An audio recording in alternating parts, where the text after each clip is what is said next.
தினமும் ஒரே தெருவில் நடந்து செல்லும் ஒரு இளமான், அதே மரத்தடியில் ஒரே மனிதன் அமைதியாக அமர்ந்திருக்கிறார். அந்த நாள் அந்த இளைஞன் நின்றார், சிரித்தபடி 100 ரூபாய் கொடுத்தார். ஆனால் அந்த யாசகர் மெதுவாக சொன்னார், இல்லை சார், இன்று வேண்டாம்.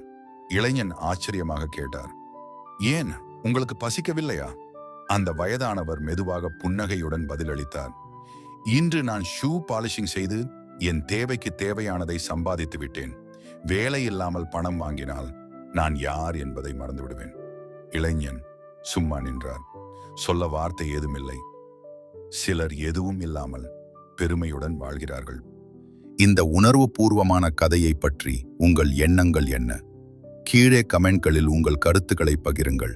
இப்படியான சக்தி வாய்ந்த கதைகளுக்காக சப்ஸ்கிரைப் செய்ய மறக்காதீர்கள். ஒரே ஒரு வீடியோ உங்கள் வாழ்க்கையை மாற்றக்கூடும். தவறவிடாதீர்கள்.